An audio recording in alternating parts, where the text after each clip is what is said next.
Tuesday, September 3rd, 1996, was the first day I walked into Maine Anvil High School as an educator, and the day I became a Spartan. Anyone who is in or has been in education will tell you those first few years are a blur. But as I embarked on what has become a 25-year career in education, I was excited but nervous. I was worried about whether I could have my lessons hit the standards and the content mandated by the state. I was worried about whether or not I would be able to connect what they were seeing on the news with what we were learning in class. I was worried about whether I could make history come alive for my students. I was worried about whether I could make economics relevant enough to their lives for them to understand that they are walking, breathing, economic beings. I was worried about whether they had binders, pencils, paper, pen, and if they were absent from school, that something was wrong. But the one thing I failed to worry about was the one thing that would have the greatest impact on their ability to be successful in school. I failed to worry about whether or not they had enough food to eat at home. See, that's the thing about hunger, especially childhood hunger. It can fly under the radar if we let it. It's so easy to get caught up in all of the mandates that come down from our state education departments and districts. It's so easy to get caught up in all of the energetic chaos that is a school building.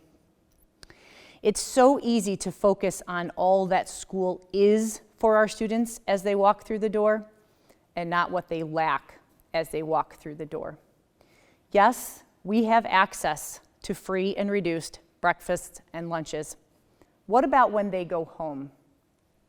What if there is a weather or snow day that extends an already long weekend or vacation? In the past, we may have taken for granted that when kids go home, there is a multitude of snacks to choose from that are both filling and nutritional. That in the refrigerator, there are eggs, milk, meat, bread, cheese, fruits, and vegetables. That dinner is planned with forethought to both bounty and nutrition. How many times as an educator have we wished the kids a great weekend only to have them walk through our doors and be worried about that weekend because they knew they would be hungry the entire weekend, and that they were wishing it was already Monday morning so they could come back to school and get breakfast and lunch? According to Feeding America, 21 million students are eligible for free and reduced breakfasts and lunches.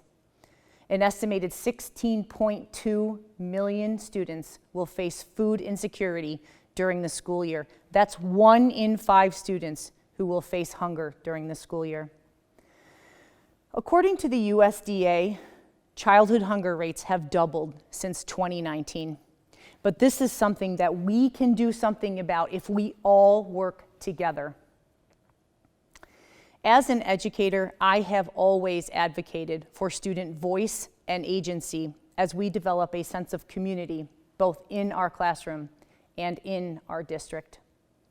So in the fall of 2009, when I challenged my participation in government students to come up with a community service project that would go beyond their time in our class, their time in our district, their time in our community, I had no idea that this project would change who I am as an educator, community member, and person.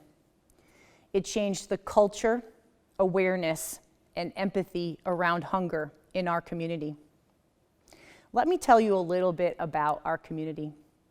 We're a middle-sized suburban area in the southern tier of New York on the Pennsylvania border.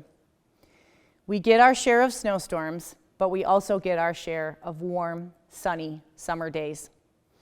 But in June of 2006, we were hit with a devastating blow.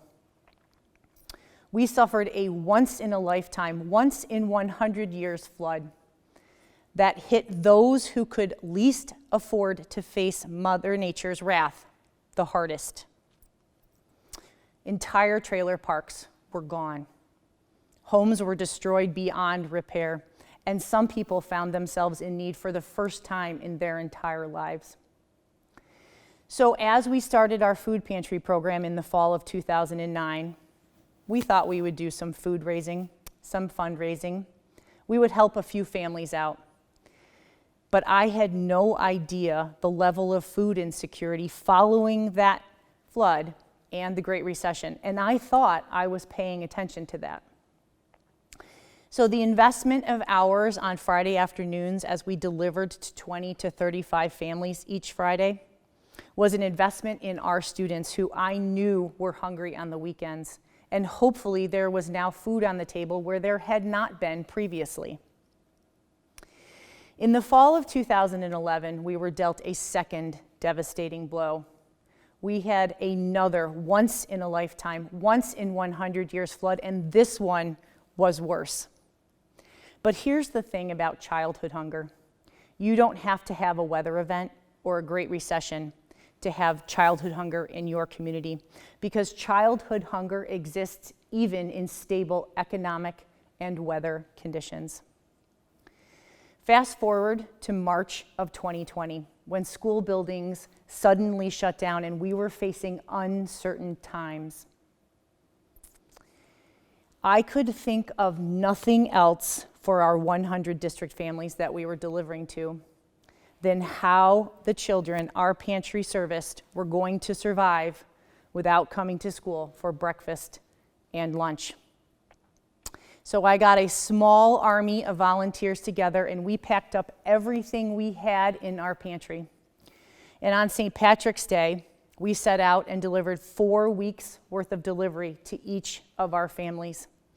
And the entire time that I delivered, I was crying because I knew it wasn't going to be enough. We weren't going to fill that void left by the school closures and the lack of ability to get breakfast and lunch at school. Some of the kids we deliver to live in homes where the air quality is poor.